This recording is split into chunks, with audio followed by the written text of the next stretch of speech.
born in Newark, New Jersey, at this big, fancy hospital. I have a picture of it on my birth certificate, but I can't find the birth certificate. February 1st, 1947. And my mom lived at the Project Homes. I think she still lived with her mom because Dad must have been at the war then, because it was 1947. So all I remember is the possibility my dad he came home, Mom got pregnant, Dad went back, and I'm pretty sure he was still over at Pearl Harbor or someplace. When we still lived in Panama, I think I was like 2. I think that's what it was. Mom always read to us, so I liked all the stories, so I started reading. And it would be time for bed, and I had a nightlight in our room, and she'd check on us, make sure we were in bed, and as soon as I thought they were in bed, I'd turn on the nightlight and lay on the floor and read some more stories. And this one night, the nightlight wouldn't come on, so I'm jiggling it, and it blew up in my hand. And I had a big black hand again, and I had to go to the Army doctor because my hand got burnt again. I was always burning my hand. So that was the Panama story. And then there was another one. One Christmas, we got house goats. And they were these large corduroy house goats. And mine was, I think, purple and pink. And I was twirling around. And there was this giant chair in the living room. But it wasn't wood. The military always had, like, iron beds and iron chairs and everything. And I fell and hit my head on the chair. And I have this nice scar on the left-hand eyebrow, left side of my eyebrow, that the corner of the chair went into my head.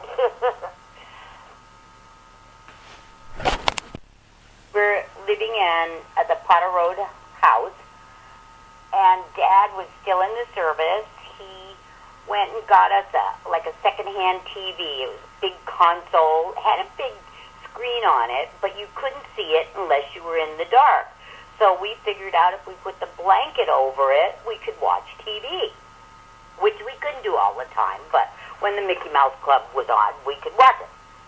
And Dad had been gone someplace. I wasn't sure where, but he came in, and it was around 5 o'clock when the Mickey Mouse Club was on, and he had his big black wool, double-breasted, long-length army coat on with his uniform and his fancy hat with the gold braid on it. And he was telling Mom, I guess they knew that he went to the funeral, but we didn't. And I remember him talking about his mom died, and all he got was her treadle sewing machine, and her underwear was in the drawer. His brother Jim got all the rest. And my sisters and I pulled the blanket up and, hello, Daddy, and pulled it back down because we were watching the Mickey Mouse Club. It was important. Mom ordered chain link fence from Sears, and the guy came with the delivery, the big truck, and Mom, the Sears guy's here, and Stretch was in the house, and she said, okay, and she's coming down the hallway. In the meantime, the Sears guy with that little brown uniform on is at the door, and Stretch jumped up on the kitchen door, saw him, and just bared his teeth. And we couldn't open the door. So the Sears guy said, I brought your chain link fence, bye. And he took off running because he didn't want us to open the door. But as far as my mom and dad, Helen and Wally Bracken, shortly after we moved into the Potter Road house, I remember Mom wanting to plant hedges around the house. So she got these rose bushes. It must have been from a catalog or something. She got $50 million for $5 or something like that. And I'm with her, and she's digging the hole, planting them, and I had to water them. And there was a bee. A bee had to come, and I hate bees. So the bee got too close to me, and the watering can went up in the air and hit Mom on the head. But other than that, there is the big story. I just loved animals, and I needed a dog. And I went with Dad. We went to Boston to the animal shelter, and we picked up Stretch. And a German Shepherd, brought him home. Mom was a little nervous because it was a German Shepherd, but it was Sergeant Preston of the Yukon. Dad was in his uniform, and we had a German Shepherd. One of my favorite memories of Stretch. And I remember this one time Mom wanted to chain link fence the whole yard so we wouldn't have any trouble with other animals and stuff like that. But we still had the chicken coop across the street, and every morning we'd let Stretch out, and he'd come home, and there'd be a chicken on the front step. And we just tell Mom, well, Stretch brought dinner home, Mom. And on our way home, Mom had gotten a cat from some lady in Virginia, and we called it Scampy. And it was a nice, just a beautiful gray, smoky gray cat. And Dad didn't like it. He didn't like cats. But on the way home, we had Scampy in the back of the Nash Rambler with us, and it had to go to the bathroom, and you couldn't convince Dad to stop because it wasn't a human that had to go to the bathroom.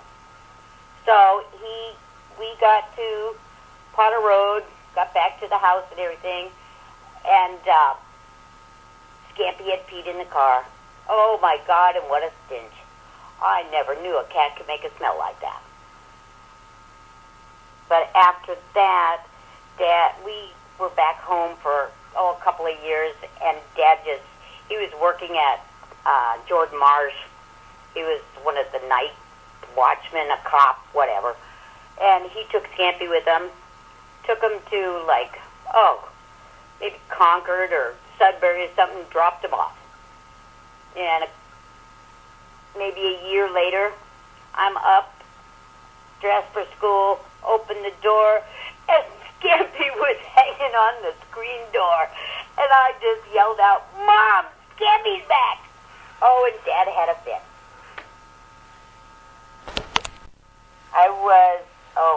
When I was a brownie, we used to do a lot of different things. And I always had to walk to these places and stuff because Dad was always gone someplace in the service or on a job. And this one time I had to sell cookies, and you had to sell the most, but I was only allowed to sell to my neighborhood, but I didn't want that.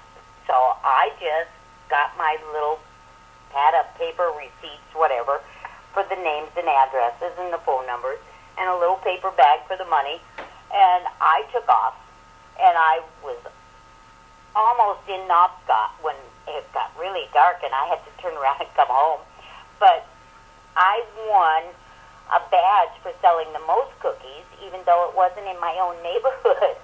And when the cookies came, there were so many of them, Dad had to take the day off or something to help me deliver them. When I was babysitting all the time, because when I was growing up, you had to earn money somehow to buy what you wanted. And I wanted a pair of white tennis shoes. So this one lady called one time. I didn't know who she was. I wasn't that involved in popular people or whatever. But come to find out, it was Mrs. Jones, and her husband, Casey Jones, was a center or something for the Boston Celtics, and I babysat for their son one night. It's been 4 years, sis, since you've been gone.